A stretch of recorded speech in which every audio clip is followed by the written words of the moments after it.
ಹೊಸ ಕಥೆ ಹೊಸ ಜೋಡಿ ಹೊಸ ಟ್ವಿಸ್ಟ್ಗಳೊಂದಿಗೆ ಈ ಧಾರಾವಾಹಿ ಪ್ರೇಕ್ಷಕರ ಮುಂದೆ ಬರಲು ಸಿದ್ಧವಾಗಿದೆ.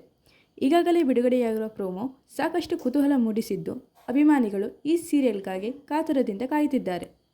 ಈ ಬಾರಿ ಅಗ್ನಿ ಪಾತ್ರದಲ್ಲಿ ಶ್ರವಂತ್ ಗೌಡ ಮತ್ತು ಸಾಕ್ಷಿ ಪಾತ್ರದಲ್ಲಿ ವರ್ಷಿಣಿ ಗೌಡ ಕಾಣಿಸಿಕೊಳ್ಳಲಿದ್ದಾರೆ. ಇವರ ಜೋಡಿ ಪ್ರೇಕ್ಷಕರ ಮನ ಗೆಲ್ಲುತ್ತದೆಯೇ ಎಂಬುದನ್ನು ಕಾದು ನೋಡಬೇಕಿದೆ. ಅಗ್ನಿ ಸಾಕ್ಷಿ ಹೆಸರು ಕೇಳಿದರೆ ಸಾಕು, ಕನ್ನಡ ಕಿರುತೆರೆ ಪ್ರೇಕ್ಷಕರಿಗೆ ಹಳೆಯ ನೆನಪುಗಳು ತಕ್ಷಣ ಕಣ್ಮುಂದೆ ಬರುತ್ತವೆ. ಆದರೆ ಈ ಬಾರಿ ಹಳೆಯ ಕಥೆಯಲ್ಲ, ಸಂಪೂರ್ಣ ಹೊಸ ಕಥೆ, ಹೊಸ ಪಾತ್ರಗಳೊಂದಿಗೆ ಧಾರಾವಾಹಿ ಆರಂಭವಾಗುತ್ತಿದೆ. ಹಾಗಾದರೆ ಈ ಹೊಸ ಅಗ್ನಿಸಾಕ್ಷಿ ಕೂಡ ಹಳೆಯ ಸೀರಿಯಲ್ನಂತೆ ದೊಡ್ಡ ಮಟ್ಟದ ಸಕ್ಸಸ್ ಪಡೆಯುತ್ತದೆಯೇ? ಶ್ರವಂತ್ ಗೌಡ ಮತ್ತು ವರ್ಷಿಣಿ ಗೌಡ ಜೋಡಿ ಪ್ರೇಕ್ಷಕರಿಗೆ ಇಷ್ಟವಾಗುತ್ತದೆಯೇ? ಕಥೆಯಲ್ಲಿ ಯಾವ ರೀತಿಯ ಟ್ವಿಸ್ಟ್ಗಳು ಇರಲಿವೆ? ಈ ಎಲ್ಲ ಪ್ರಶ್ನೆಗಳಿಗೆ ಉತ್ತರ ಸಿಗಬೇಕಾದರೆ ಇದೇ ಜೂನ್ 8ಕ್ಕೆ ಕಲರ್ಸ್ ಕನ್ನಡದಲ್ಲಿ ರಾತ್ರಿ 7 ಗಂಟೆಗೆ ಅಗ್ನಿಸಾಕ್ಷಿ ಧಾರಾವಾಹಿ ನೋಡಬೇಕಿದೆ. ಹಾಗಾದರೆ ಫ್ರೆಂಡ್ಸ್, ಈ ಹೊಸ ಅಗ್ನಿಸಾಕ್ಷಿ ಬಗ್ಗೆ ನಿಮ್ಮ ಅಭಿಪ್ರಾಯವೇನು? ಈ ಸೀರಿಯಲ್ ಹಿಟ್ ಆಗುತ್ತಾ ಅಥವಾ ಇಲ್ಲವಾ? ನಿಮ್ಮ ಅನಿಸಿಕೆಯನ್ನು ಕಾಮೆಂಟ್ ಮಾಡಿ ತಿಳಿಸಿ.